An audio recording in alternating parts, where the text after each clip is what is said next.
Hey, it's Gordak, and I'm here to talk about modeling tips or modeling hacks that changed my life. And I modeled my whole life. I started building models at 5 years old, and I'm 45 now. Um, I took some breaks. A lot of disasters occurred, but through my modeling life, I did discover a bunch of things that made a huge difference, and I wanted to share them. And some of them are really basic, and maybe some of them you don't know. I meet people all the time that don't know, that literally do not know these tricks. So I thought it was pretty critical to make a video like this. The very first thing is clippers. Now, pretty much everyone uses clippers now. However, they use the wrong kind of clipper. A stamped metal clipper like this is actually the best modeling clipper. The reason is it's very thin, so you can fit it into the sprue. You can cut very close to the part, and it doesn't interfere with anything. I've seen people clip with massive clippers, expensive ones, but they don't fit in the sprues, and what they clip out of their model is a disaster. So clippers are a big difference. Honestly, when I was really little, I used to use razor blades to try to cut pieces out of the sprue, and I was injured many times. So I was late to clippers, but now that I'm older, we're talking 10 years old, but clippers are the way to go if you don't use clippers. And when you use clippers, use these. Use the thinnest clippers you can get. Sanding sticks are great. Made a big difference. I don't need to say much more about that. We got a whole bunch of tricks that changed my life. So it used to be when you needed to transfer paint between two jars or into an airbrush, it was tricky. You could try a dropper, you could just pour it very carefully, but you always screwed up. Paint always got all over the place. So a Japanese guy taught me, use a paintbrush stick.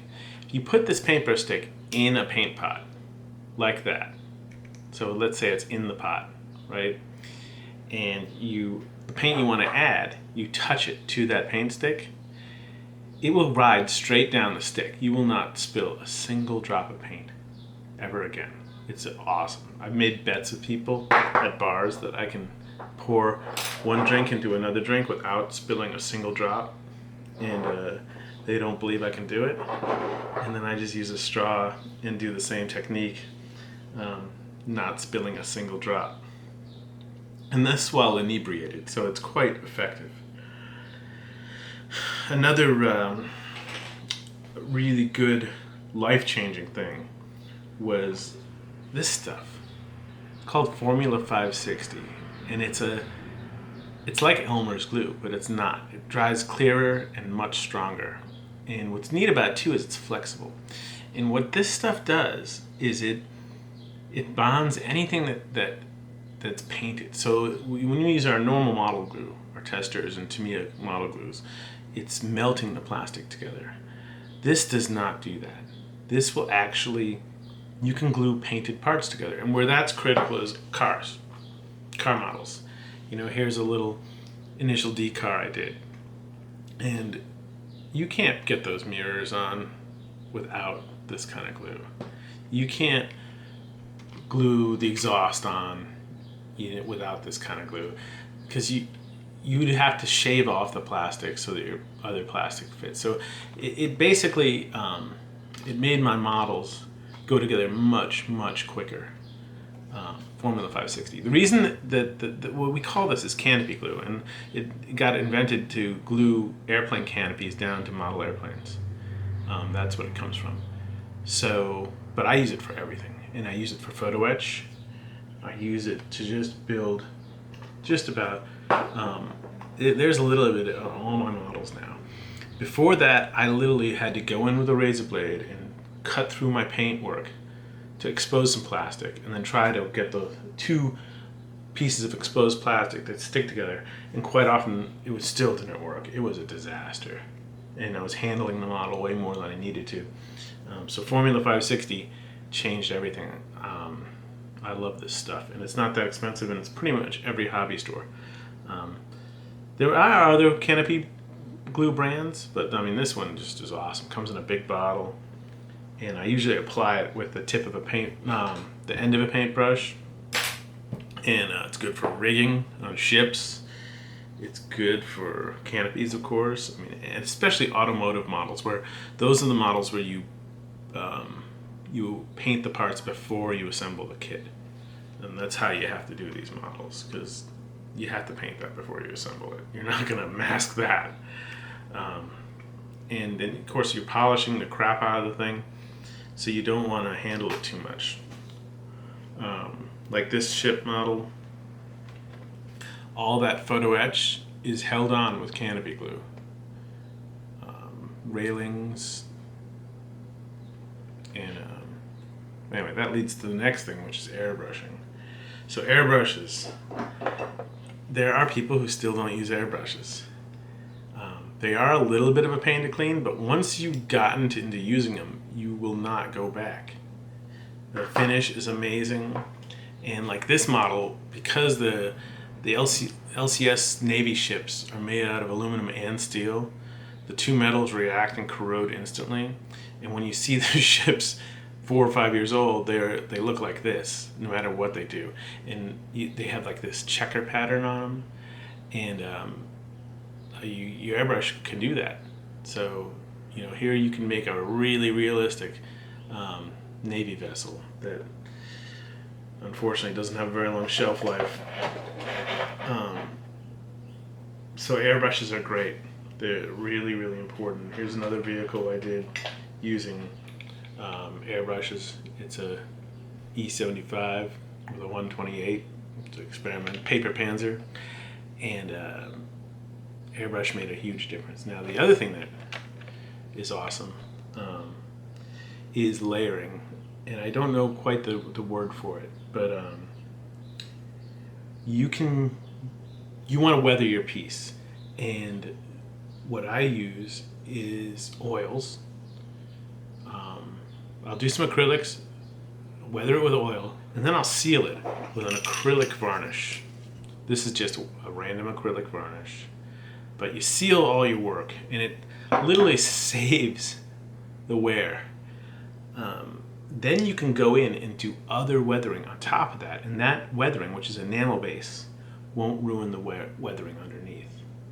Big game changer for me. It's like if you use Photoshop, it's working on layers. And so far as working with enamels, I found this stuff to be amazing.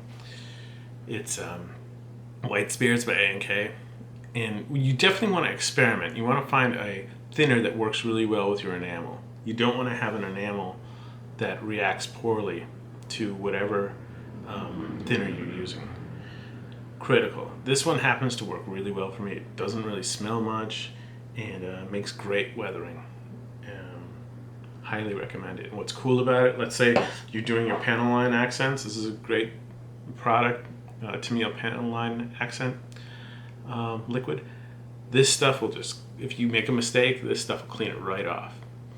And realize, if you make the mistake and you need to clean it off, if you didn't do that layer, like in other words, seal it with acrylic, this stuff will go straight through. It'll clean this off and any weathering you have underneath it. So that's where layering comes in. Changed my life. Model glues, I just use these now. This is super thin for really small parts that need to go together without, you basically pre-fit it. When I need a little more glue, I use this Tamiya brush on. I don't use the needle nose glues anymore, because that needle always gets stuck. These are the two glues to use. Have these handy. With this stuff, though, this is this is stuff you use towards the end of your model. These 3 glues, awesome.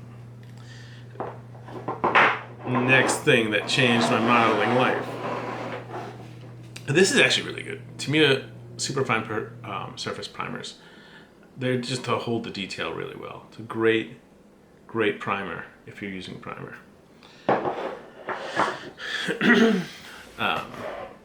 Wet palettes. Now, if you do figurines, you do not paint figurines with your airbrush, or at least not the later stages. You actually have to sit down with acrylics or enamels and paint. And if you're doing acrylic, the really cool thing about acrylic is it dries so fast. Wet palettes, and this is the production wet palette by Army Painter. I use it all the time. And what it does is it makes your palette not dry out on you. The paint lasts way longer, like days actually. And you get a lot more models painted for the amount of paint you use. It's a game changer for me. My figurines look much better now. And yeah, I mean, you can make these yourself, but I think Army Painter has it really handled with these. They give you, it's this with a foam pad, and then the palettes lay on top of the foam pad. Of course, it's a wet palette, so you're gonna fill this little tub with water. Then it has like 2 other layers, like for storing brushes and stuff. But the truth is, it's actually for making a good seal to keep your water from evaporating. Wet palette, it works. Another really important thing, having a good dull coat. And they're rare. They're hard to find sometimes. This is good old Tester's dull coat. And in this case, it's spray lacquer, but this is dull coat. And supposedly they stopped producing it for a little while, but if you can find it in these blue cans, get it. Took me a while to find it. Anyway, all the other varnishes that say they're flat are not flat. Even ones that say no shine are shiny. This one works. This will make your model flat. Couldn't be flatter. And it doesn't matter if you spray too much of it. I mean, you don't want to spray too much of it, but what I'm saying is it'll look even, no matter how bad you are at what you're doing. Really love this game-changing varnish. Now, there are people who think their models don't need to be flat. And to have a shiny tank isn't that bad. But, like infantry, I mean, you see, my clothing is not shiny. You know, it's not mirror reflection. Here's this, all right? That's shiny, that's gloss. This is flat. There's no light getting bounced straight back at you, like this mug. So when you're painting infantry or people, use flat paint. Use flat varnish. That's how they're supposed to look. If they have goggles and metal parts, then you go in after this with a clear paint, a clear gloss, and shine them back up again. But you don't have shiny figures. It does not.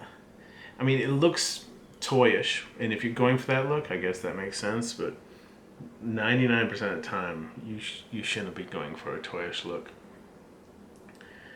Anyway, those are some of the modeling hacks that changed my modeling life.